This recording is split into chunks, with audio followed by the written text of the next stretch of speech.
اس کے لہجے میں ایک جنون پنہاں تھا، جبکہ اس کی آنکھوں کے بدلتے تیور جیسے اس کی نفرت کی دیوار پر دراریں ڈالنے لگے تھے۔ اس کا یوں خود کو لے کر استحقاق جتانا کبھی پاکیزہ گل کے لیے ایک حسین خواب کے جیسا تھا، جس کو چکنا چور بھی ابراز افغان نے اپنے ہاتھوں سے ہی کیا تھا۔ پاکیزہ گل کو یوں کھوئے کھوئے انداز میں اپنی جانب تکتے پا کر اچانک ابراز افغان کی نظریں بھٹک کر اس کے دل کا آزار بنتے اس کے بھورے دل پر جا ٹھہریں، جو ہمیشہ ہی اسے چھونے کو اکساتا تھا۔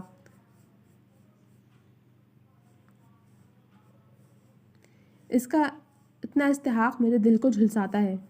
اس سے پہلے کہ وہ جھک کر اس کے شان سے براجمان اس کے آئیبرو کے اینڈ میں استادہ تل کو اپنے لبوں سے چھو لیتا، پاکیزہ گل تیزی سے بول پڑی، تمہیں یہ سب کر کے بھی معافی نہیں ملے گی۔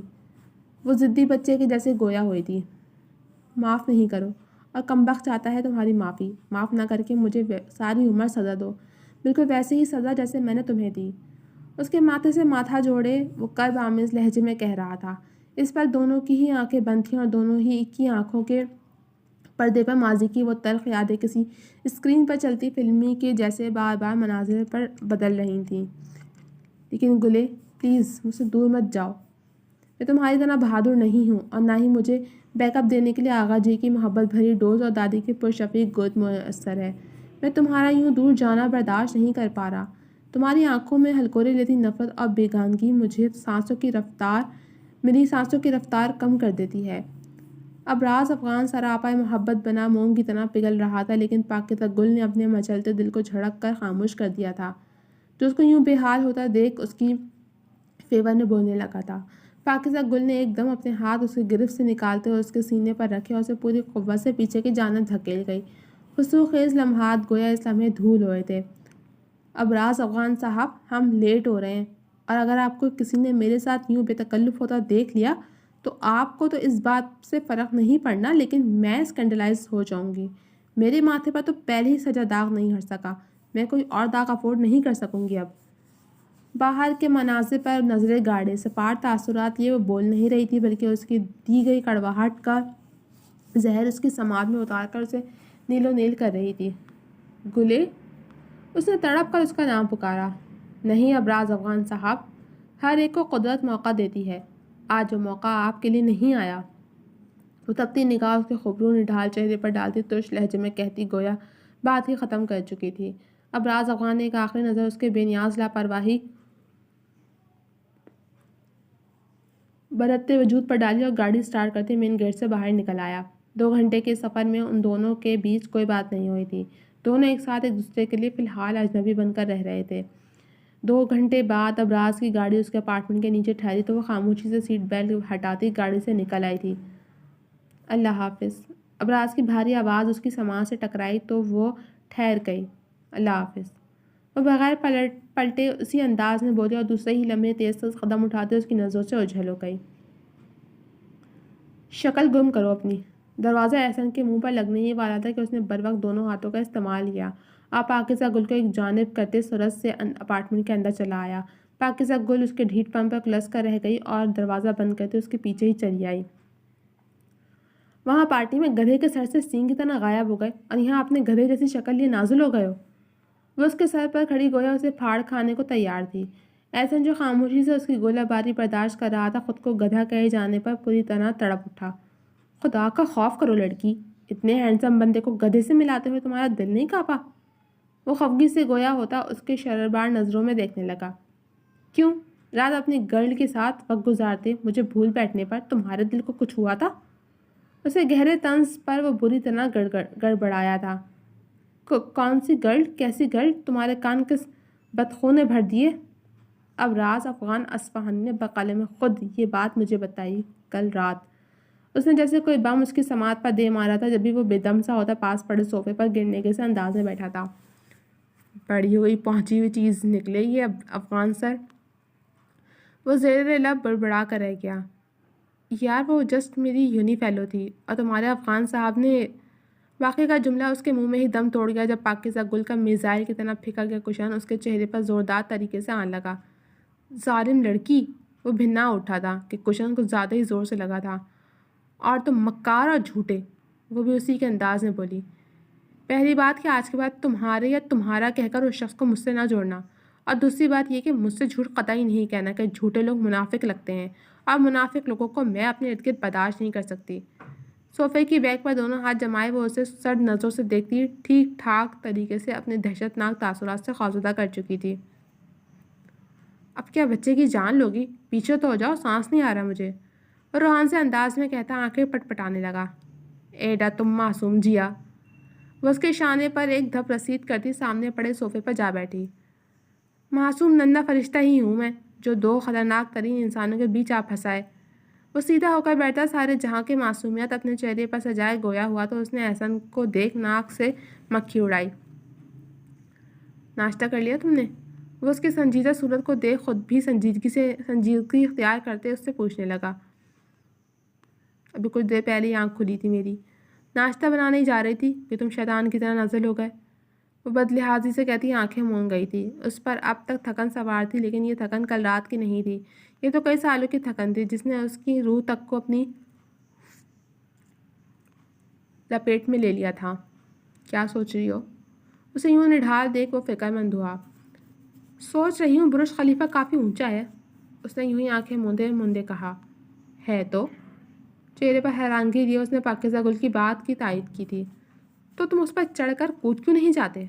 پٹ سے آنکھیں کھولے اس نے گویا کسی بچے کی طرح اسے یوں فرمائش کی جیسے کوئی لالی پاپ یا آئس کریم مانگ رہی ہو، جبکہ اس کی اس انوکھی فرمائش و ہکا بکا سا اسے دیکھتا رہ گیا۔ پھر کیا سوچا؟ اسے غصے سے پلٹتا دیکھ اس نے جھٹ سے سوال کر ڈالا۔ پہلے تمہاری دوزخ کا ایندھن تو بھر لوں، پھر تمہاری فرمائش کو بھی پورا کرتا ہوں میری لاڈلی۔ سلگتے لہجے میں لفظوں کو چبا چبا کر کہتے اس نے کچن کا رخ کیا تھا۔ ان کی دوستی اس آپ جناب کے تکلفات سے نکل چکی تھی۔ اچھی بات ہے، کسی کو تو میرے کہے کا پاس ہے، ورنہ تو لوگ اپنے کہے کا پاس تک بھول جاتے ہیں۔ رنجور سی کہتی وہ وہیں صوفے پر پیر پسارے لیٹ گئی تھی، لیکن اس دوران اس کی دائیں آنکھ سے ایک آنسو پھسل کر کمپٹی میں جذب ہو چکا تھا۔ پورے گھر پر سوگواسی کیفیت چھائی ہوئی تھی۔ گھر کے در و دیوار بین کرتے محسوس ہو رہے تھے۔ چاروں جانب جیسے وحشت نے پنجے گاڑ دیے تھے۔ سفیر کے ساتھ واپسی کا سفر ان دونوں ماں بیٹے کا آخری سفر ثابت ہوا۔ گاڑی اچانک بے قابو ہوتی گہری کھائی میں جا گری، جو نیچے بہتے تند و تیز دریا سے جا کر مل جاتی تھی۔ اس خبر نے پورے شہر میں کوہرام برپا کر دیا۔ ان کا گھرانہ جانا مانا عزت دار گھرانہ تھا۔ اس خبر کے پھیلتے ہی لوگ جوک در جوک ان کے گھر آتے اور افسوس کرتے واپس لوٹ جاتے، لیکن ان کے گھر میں پھیلی سوگواریات واپس نہیں لوٹ سکی۔ گلے تو تب سے ہی بخار میں تپ رہی تھی۔ آغا جی اور دادی اپنے غم دل میں دبائے ان کو سنبھال رہے تھے۔ کم برا حال ابراز کا بھی نہیں تھا، لیکن وہ خود کو اپنی ماں کے لیے سنبھالے ہوئے تھا، جنہیں ایک چپ سی لگ گئی تھی۔ وہ سارا دن اپنے کمرے میں پڑی رہتی تھیں۔ ساحل اصفہانی کا زیادہ وقت اپنی محبوب بیوی اور جان سے پیارے بھائی اور اپنے جگر کے گوشے کی تلاش میں گزر جاتا تھا۔ تمام ذرائع بروئے کار لائے جا چکے تھے، لیکن ان تینوں کی ہی لاشیں انہیں مل نہیں سکی تھیں۔ سر، اتنے منہ زور بہتے دریا میں بھاری کشتی نہیں ٹک سکتی، تو وہ تو پھر انسانی وجود تھے۔ اس دریا کی بے رحم موجیں نہ جانے ان کے وجود کو کہاں سے کہاں بہا کر لے گئی ہیں۔ افسر کے بھی ہاتھ کھڑے کر دینے پر وہ اپنی نم ہوتی آنکھیں جھپکنے لگے۔ اس دلدوز واقعے کو رونما ہوئے بھی 4 روز گزر چکے تھے۔ اس دوران ساحل اصفہانی نے اپنے پیاروں کو ڈھونڈنے کے لیے تمام ذرائع استعمال کر لیے تھے، لیکن وہ انہیں ڈھونڈ نہیں پائے تھے۔ وہ شکستہ وجود لیے وہاں سے اٹھ کر گھر کی جانب چل دیے تھے کہ ان سے جڑی ایک جان ان کا انتظار کر رہی تھی۔ گلے، میری پیاری گلے، اپنے باری کے ہاتھ سے یہ سوپ پیے گی نا؟ ابراز نے اسے پیار سے پچکارتے اس کے تپتے ماتھے پر نرمی سے ہاتھ پھیرا تھا۔ مجھے کچھ نہیں چاہیے باری، تم تو میرے بیسٹ بڈی ہو نا، سو پلیز میری مما اور بھائی کو واپس لا دو، میں ان کے بغیر نہیں رہ پا رہی ہوں۔ نقاص زدہ انداز میں کہتی وہ اس کا دونوں ہاتھ پکڑے پھوٹ پھوٹ کر رونے لگی، تو آغا جی کا سینہ جیسے پھٹنے کو جیسا ہو گیا۔ وہ آنکھوں میں آنسو لیے تیزی سے وہاں سے ہٹ گئے تھے۔ بیگم اکرام تو پہلے ہی بی پی کی دوا کھا کر سو رہی تھیں کہ ان دنوں ان کا بی پی مستقل ہائی رہنے لگا تھا، جبکہ ابراز کی موم اپنے کمرے میں ہی بند تھی۔ ادھر میری طرف دیکھو گلے۔ ابراز نے اس کا چہرہ اپنے ہاتھوں کے پیالے میں بھرتے اس کا رخ اپنی جانب کیا۔ میرے بابا بھی تو مجھے چھوڑ گئے ہیں، میں بھی بے حد تکلیف میں ہوں، روتا ہوں لیکن چھپ چھپ کے، جانتی ہو کیوں؟ اس کے نرمی سے استفسار کرنے پر اس نے معصومی سے نفی میں سر کو جنبش دی۔ جی تو جناب، تکلیف صرف اتنا ہی۔ کیسی لگی آپ کو یہ ایپیسوڈ؟ کمنٹ سیکشن میں اپنی رائے کا اظہار ضرور کیجیے گا۔ ملیں گے آپ سے اگلے ایپیسوڈ کے ساتھ، تب تک کے لیے اجازت دیجیے۔ اللہ حافظ۔